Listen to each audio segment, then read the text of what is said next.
Thunder Down Under.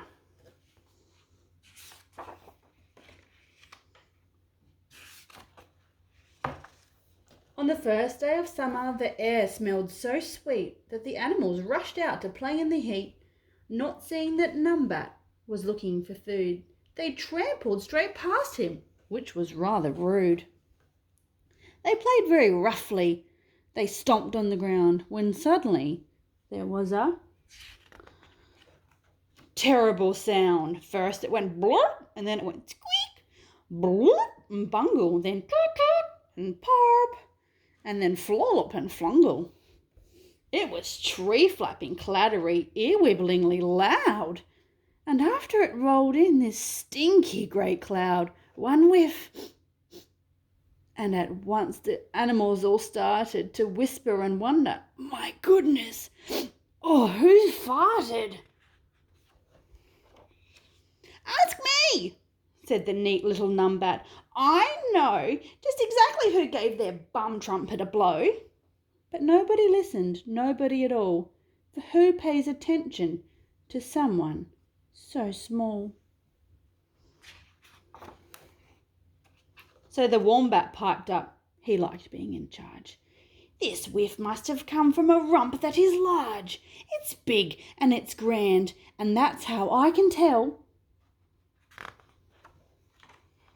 that the emu's the one who let out this bad smell." The emu was angry and wrinkled her beak. "How dare you suggest that my bottom squeak? I am tall and wise, so of course I know who has piped very rudely. It's you, kangaroo. All that bouncing and bumping loosens the bat." But the kangaroo snorted. "What cheek! I did not." "Ask me," said the Numbat, and he jumped up and down. "I'll tell you exactly who turned the air brown." But nobody listened, nobody at all, for who pays attention to someone so small? So the kangaroo told them, "Hey, I know the chap who's ruined our day, this huge backside flap. It's not hard to work out, just sniff, and by jingo, you'll know it's our friend here, that dastardly dingo." The dingo said, "Struth, mate, you're really way off if you're saying that I made that ripe trouser cough. Now I know who farted. Prepare for a shock. It's bubbly and swampy. It must be the croc." But the croc said, "The wallaby just cut the cheese." "No, I didn't. It's Possum. It's her rear end sneeze." "I tell you, the bandicoot rung his bum bell." "No way. It was Platypus's pongy bot smell." "Wonder who did this smelly fart." "Oh, why won't you listen?" the Numbat called out, "and then you will know, and I won't have to shout." But nobody listened, nobody at all, for who pays attention to someone so small? So they just kept on arguing. Some thought a shark was the one who let out the loud bottom bark. They all knew a noise like that just had to come from a very important and large creature's bum. Then suddenly, shockingly, shakingly loud, a fresh fart erupted and silenced the crowd. They looked at each other in horror and wonder.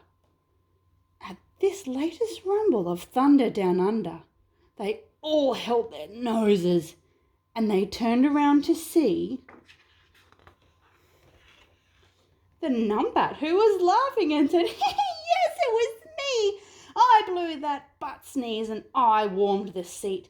Yes, I let it rip. It was my body tweet. But you all ignored me because of my size. I hope that you've learned something from this surprise.